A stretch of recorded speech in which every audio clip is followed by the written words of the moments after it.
Warahmatullahi wabarakatuh. Alhamdulillah, alhamdulillahirabbil alamin, wassalatu wassalamu ala asyrofil anbiya'i wal mursalin sayyidina maulana Muhammadin wa ala alihi wa sahbihi rasulillah ajmain. Amma ba'du. Apa kabar semuanya? Baik. Sudah sarapan? Belum. Udah? Belum. Sebelum kita mulai, kita absen dulu ya. Mana absen? Nih, oh ini. Sekarang tanggal 16. Oke. Alfa hadir. Amelia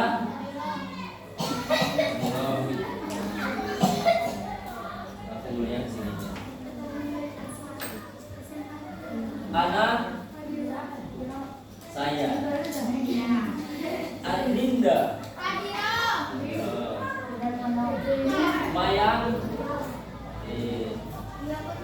Bilqis Dewi Dia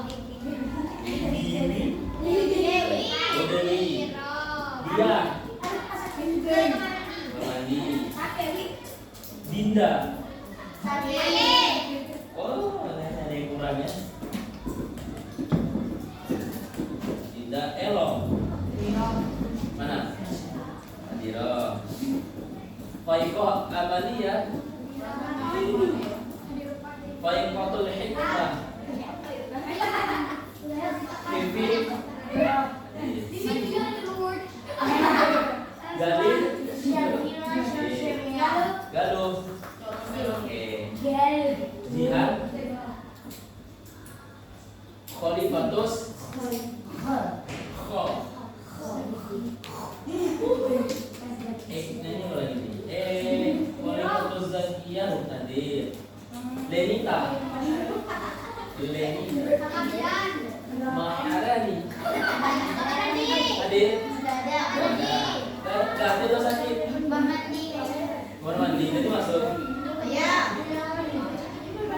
Melani. Mufidah. Nuril.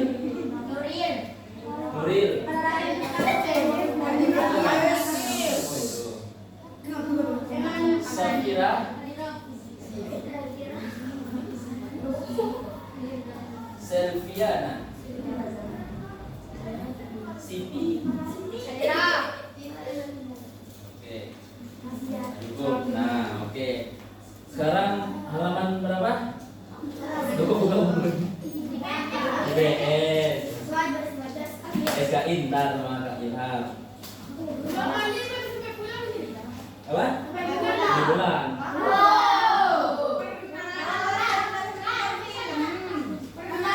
Bab 3 ya? Apa? Iya, ntar lanjut. Kita belajar dulu terus kita.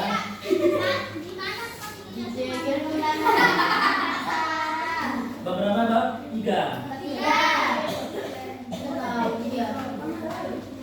Ya, betul, bab 3.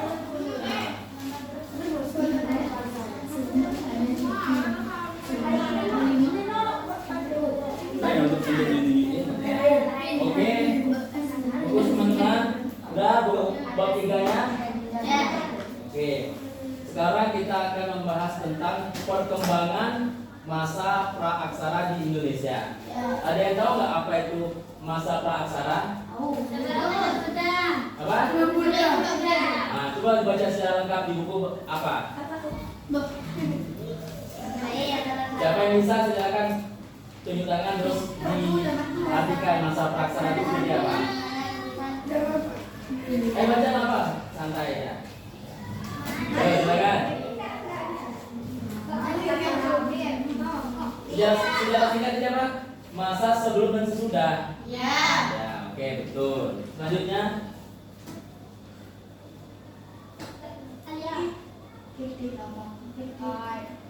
Nah, tujuan pembelajaran kita pada bab 3 ini adalah menjelaskan pengertian praaksara.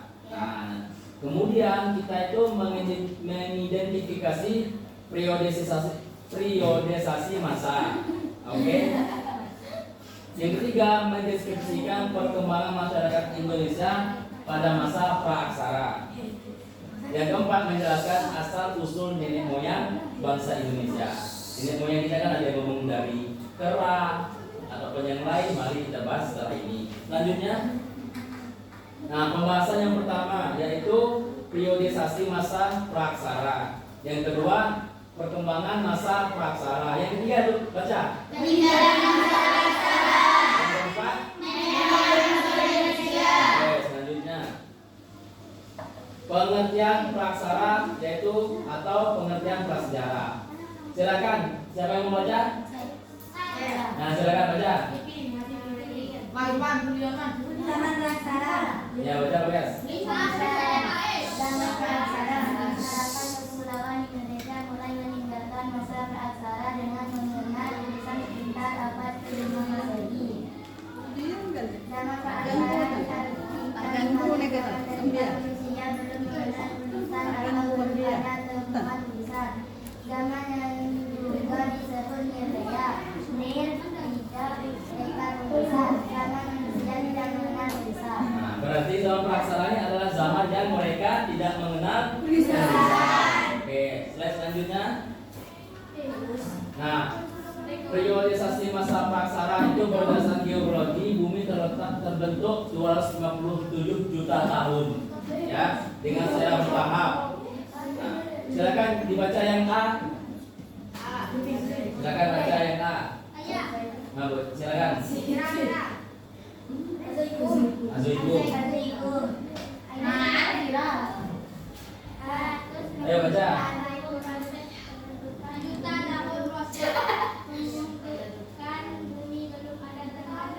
Nah, berarti Azoikum adalah di mana pembentukan bumi belum ada tanda-tanda kehidupan. Ya, yang B, silakan baca lagi. Ya, silakan.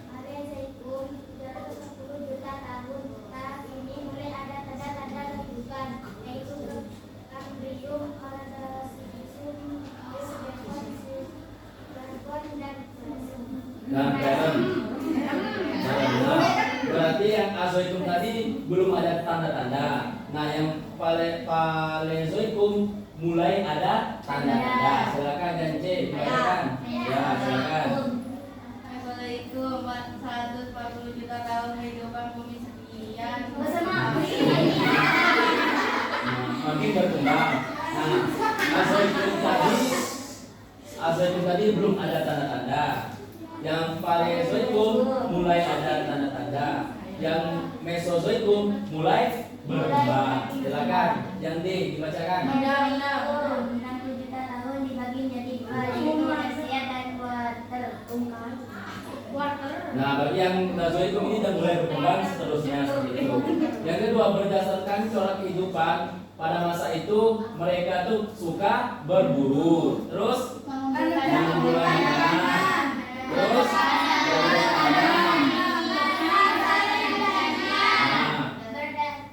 dan juga berdasarkan alat-alat kehidupannya. Yang pertama ada zaman batu, terus zaman seperti tembaga, perunggu, dan besi.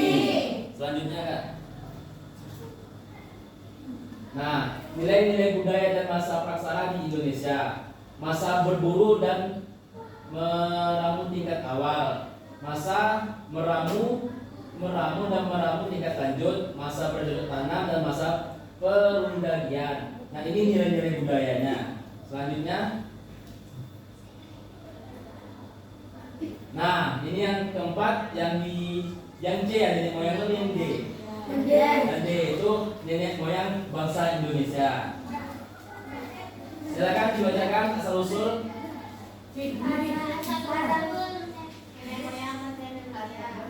Nah, penelitian yang dilakukan oleh Prof. Konheini Golden menyatakan nenek moyang Indonesia berasal dari daratan Asia. Dari Asia. Perpindahan terjadi tahun 1500 hingga tahun 500, yaitu awal mula di Wuhan, Cina, lalu pindah ke selatan Vietnam. Berarti dari Cina ke Vietnam. Sehingga Asia lazim disebut Austronesia, yaitu bangsa Melayu. Nah, berarti asal mulanya itu dari Cina ke Vietnam, terus bisa disebut dengan bangsa Melayu. Selanjutnya, nah, perpindahan dan persebaran bangsa Melayu Austronesia ke Indonesia. Silakan dibacakan. Yang A. Ya, lanjut terus. Tahun 1500. Ayo baca. Dari Yunani, Cina Selatan. Ya, jalan barat.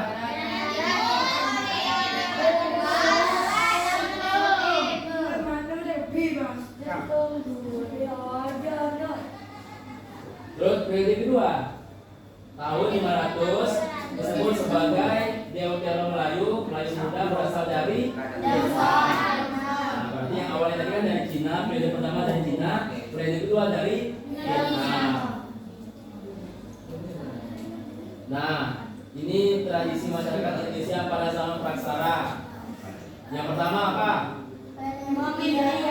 Yang pertama memelihara. Nah, yang kedua. Nah, yang ketiga. Yang keempat. Itu menurut kalau menurut Dr. J.L. Brandes. Selanjutnya.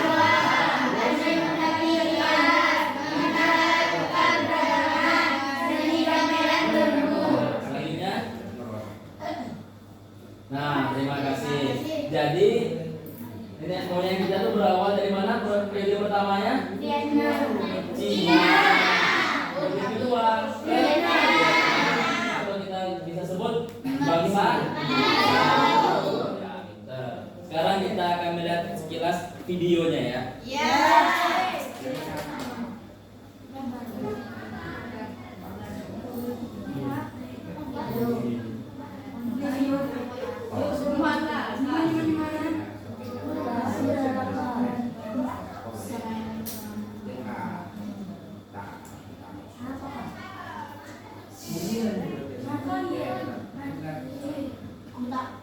Aduh, enak banget nih siang-siang panas kayak begini. Rujak, sambal,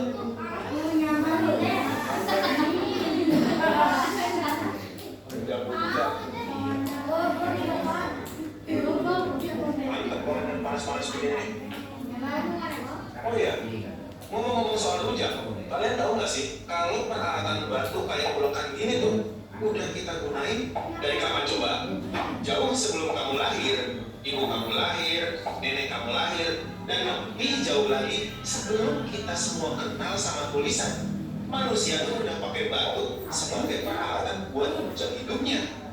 Batu ini tuh bisa kita dapetin di alam, dibentuk sesuai keperluan, terus dipakai deh. Masa-masa di mana manusia belum kenal tulisan disebut juga dengan masa praaksara atau masa nirleka atau masa prasejarah. Kenapa ya pas manusia belum kenal tulisan disebutnya masa prasejarah atau masa sebelum sejarah? Emangnya sejarahnya belum dimulai? Kalau gitu, kapan dong dimulainya sejarah? Penasaran? Penasaran? Ayo deh, kita bahas.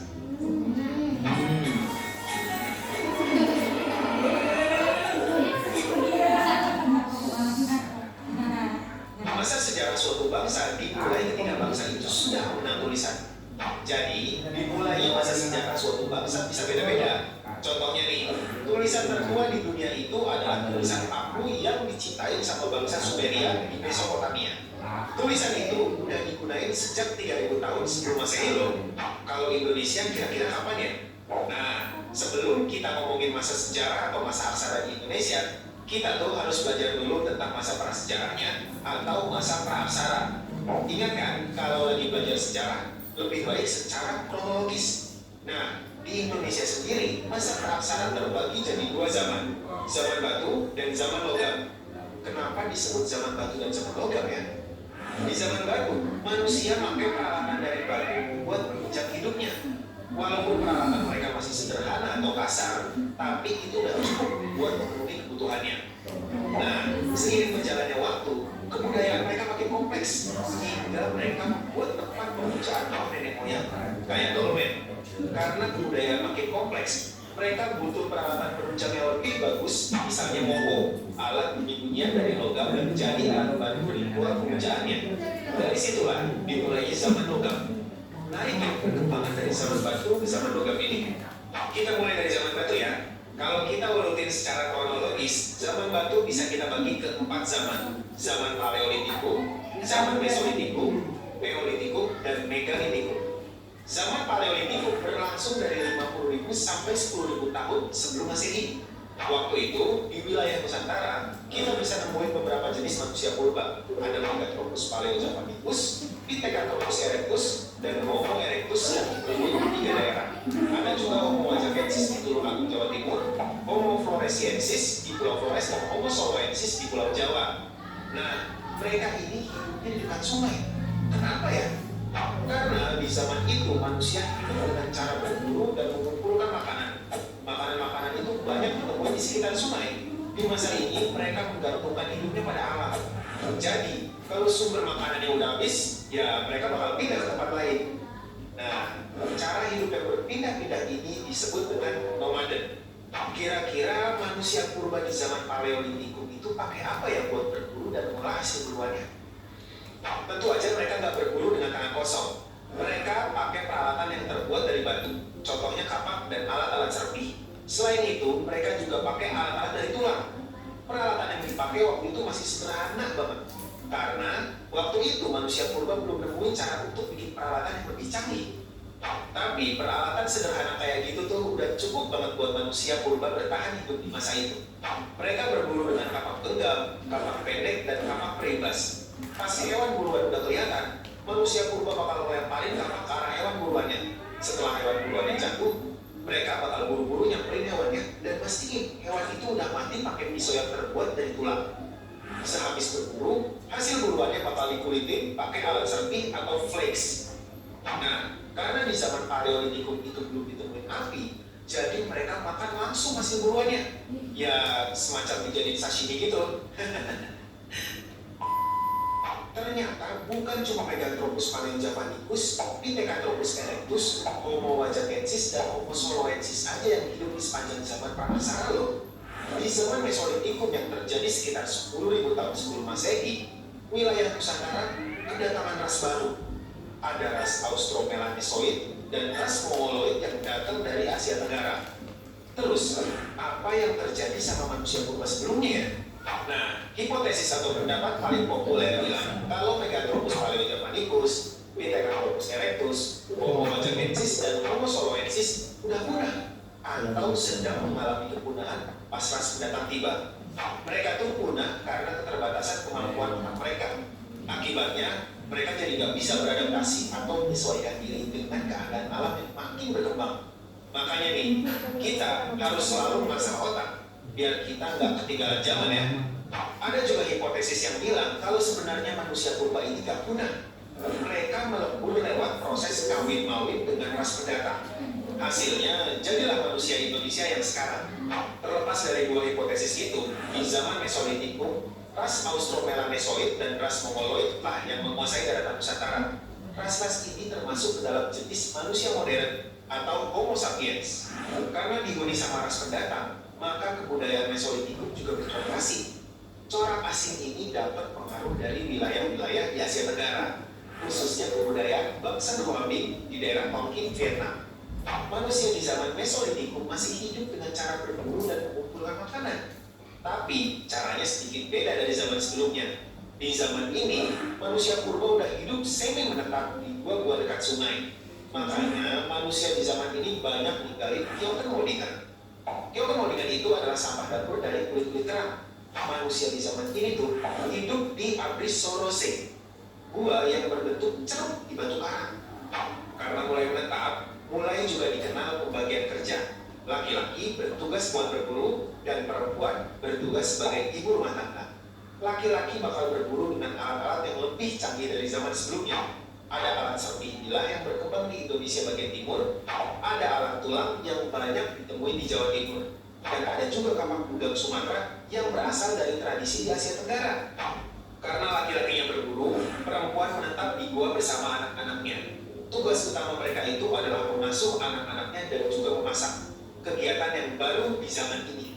Ibu-ibu bisa masak karena di zaman Mesolitikum, api pertama kali ditemuin. Mereka tuh gesek-gesekin batu sampai akhirnya keluar api. Bukan karena petir kayak di SpongeBob ya. Iya deh. Api ini punya peran penting loh. Selain buat masak hasil buruan, di dalam gua, api dipakai untuk menghangatkan tubuh di malam hari. Api juga berfungsi untuk menghalau binatang buas yang menghampiri guanya. Menjelang akhir masa Mesolitikum, manusia udah kenal dengan cara bercocok tanam yang sederhana. Cara bercocok tanamnya belum menetap karena mereka masih pindah-pindah sesuai dengan tingkat kesuburan tanah. Kalau udah mutusin buat bercocok tanam, hutan yang bakal mereka jadiin tanah pertanian dibakar dan dibersihin. Teknik ini dinamai smash and burn. Nah, kalau udah bersih, mereka bakal nanam umbi-umbian kayak keladi dan jagung. Keladi dan jagung mereka nikmatin sepanjang tahun sampai kira-kira tanah itu udah nggak subur lagi. Setelah itu mereka bakal nyari tempat baru buat bercocok tanam lagi. Nah, di masa ini juga manusia mulai kenal sistem kepercayaan yang paling awal. Selama tinggal di gua-gua, manusia mulai melukis di dinding gua dengan cap tangan mereka. Salah satu contohnya itu adalah lukisan di Leang Petakere di Taman Prasejarah Leang-Leang, Maros, Sulawesi Selatan. Mereka meyakini lukisan ini sebagai simbol kekuatan atau perlindungan dari gangguan roh-roh jahat. Kalau dicap tangan jadinya itu nggak lengkap. Diperkirain itu tuh ungkapan berkabung manusia di zaman itu. Oke teman-teman, di video ini kita udah belajar tentang masa praksara atau masa prasejarah. Masa prasejarah sendiri kebagi jadi dua zaman. Zaman batu dan zaman logam. Di zaman batu kebagi lagi jadi 4 zaman: Paleolitikum, Mesolitikum, Neolitikum, dan Megalitikum. Di video ini kita udah belajar dua masa besar di zaman batu. Pertama, kita udah belajar tentang masa Paleolitikum. Di masa ini, manusia hidup secara nomaden dengan alat-alat sederhana dari batu dan tulang. Kedua, kita udah belajar tentang masa Mesolitikum. Di sini, manusia udah lebih canggih. Mereka menetap di gua-gua, bercocok tanam, punya alat-alat yang jauh lebih canggih, dan yang lebih penting, mereka udah nemuin api. Di video selanjutnya, kita bakal move on ke dua zaman batu berikutnya, masa Neolitikum dan Megalitikum. Kira-kira di dua zaman itu, manusia udah secanggih apa ya? Nah, kalau kamu udah penasaran, bisa langsung lanjut ke video berikutnya. Tapi kalau masih pengen ulang lagi video ini, kamu bisa klik timestamp yang ada di bawah video ini ya. Sampai jumpa di video selanjutnya. Dadah! Nah, sudah lihat videonya? Seru? Berarti jadi intinya itu ada zaman batu dan juga zaman logam. Terus mereka yang berpindah-pindah disebut nomaden, betul. Nah, mungkin pembelajaran hari ini cukup sampai di sini. Kakak akan memberikan lembar soal untuk itu penilaian kalian untuk latihan saja. Berapa total yang hadir? 20 kakak? Nah, sekarang kakak ingin kalian itu menjawab soal dengan apa materi yang sudah kita pelajari hari ini. Nah, soalnya hanya ada 5 saja. Oke? Kakak tolong bagikan.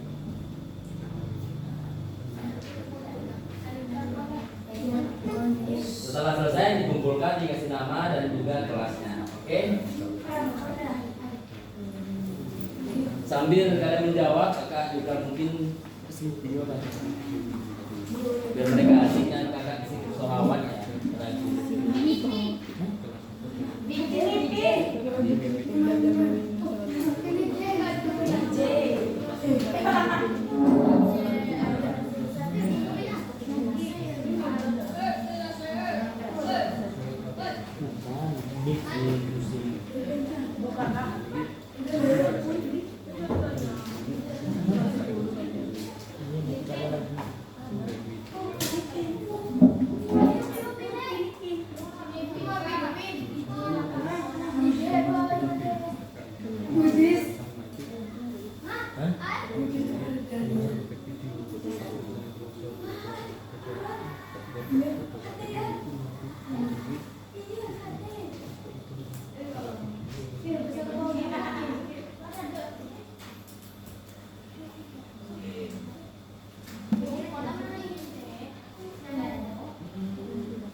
Ayo dikerjakan dulu, sampai hari ini dulu.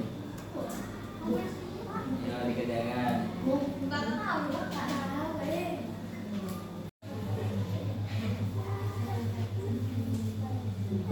Yang sejarah. Tidak ada, udah belum sejarah. Ada ya.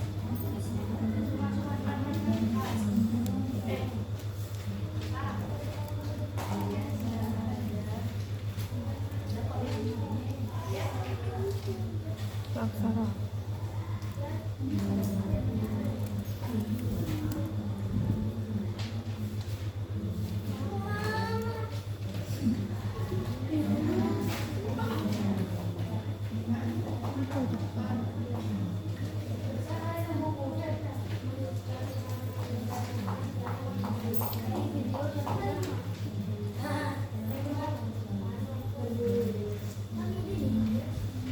Iya. Kamu itu sebelum.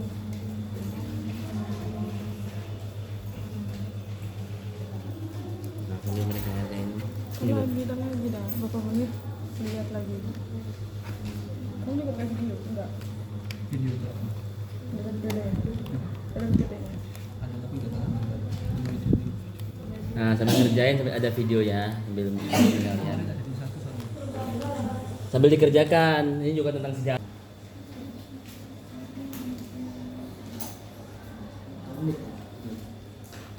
Sebelah. Sebelah kamar lain cuma kayak gini banget gede. 11 menit. Enggak yang awal tadi tuh. Ini kayak gini sebelah.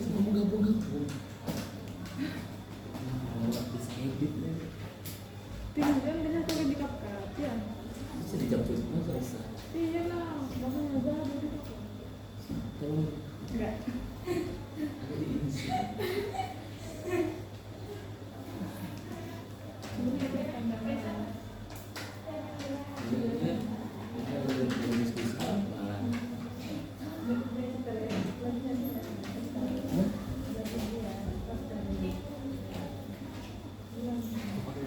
Oke, setelah ini sudah selesai kita nyanyi lagu Praksara yang pernah diajarkan Kak Gregoren ya.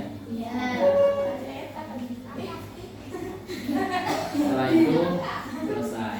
Yuk dikerjakan dulu. Udah, silakan dikumpulkan di depan. Kumpulan ke Galuh. Nah, Gali. Dikerjakan.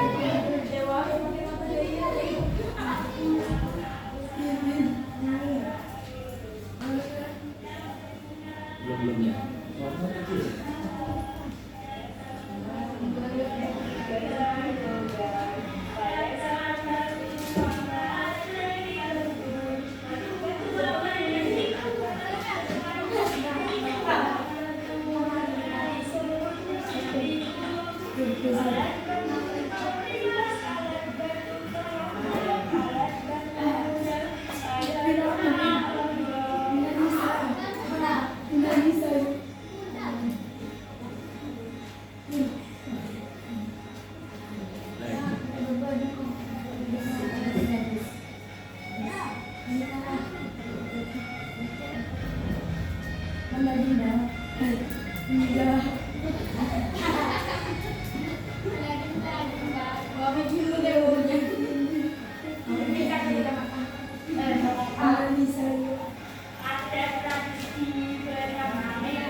Sudah selesai?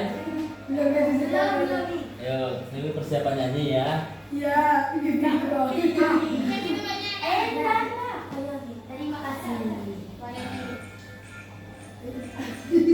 Yang kompak ya. Nah, kelas 7D juga dia. Iya. Ya, 7D pas.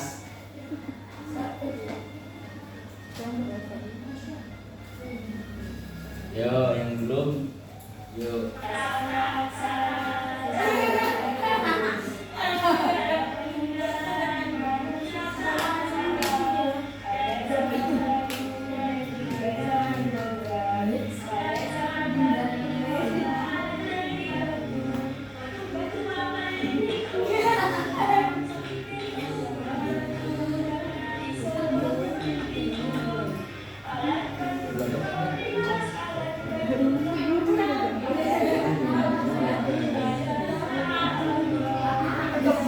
Itu kelas 9.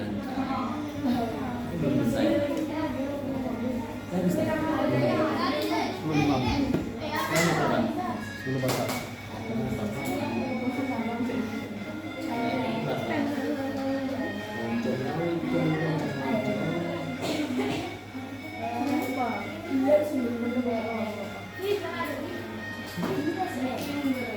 Ya? Itu belum, Bang.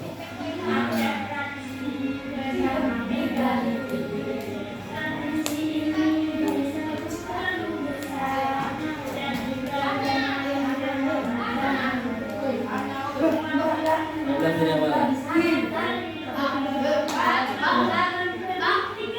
Oh, belum.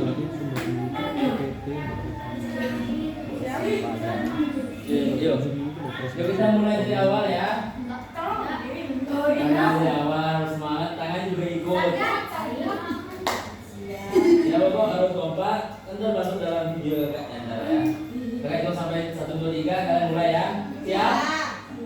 Oke, 1, 2, 3. Ulang lagi. Oke, 1, 2, 3.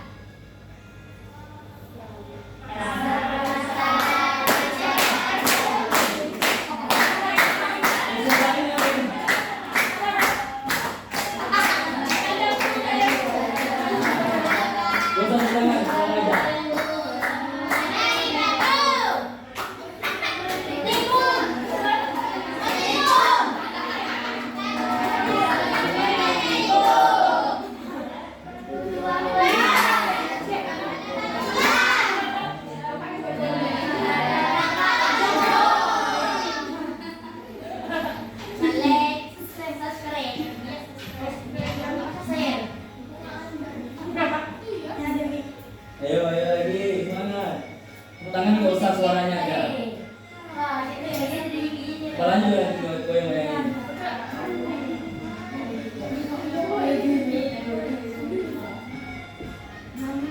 Yo, mulai. Ini bentar lagi nih.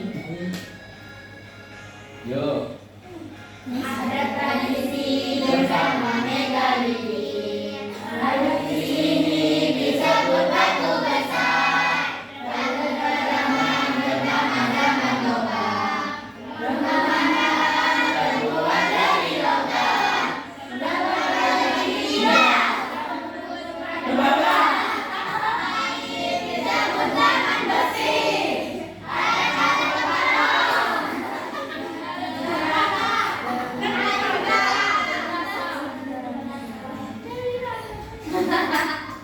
Selesai. Ya, sudah selesai.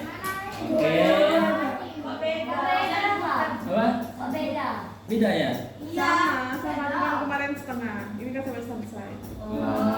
Ya udah, mungkin pembelajaran hari ini cukup sampai di sini. Kalau ada kekurangan, mohon maaf. Ihdinas shiratal mustaqim. Wassalamualaikum warahmatullahi wabarakatuh. Banyak. Ngapain kebanyakan, woi? Ya, namanya kerekam ya. Kalau aku sih nggak paham. Kalau aku sih nggak paham.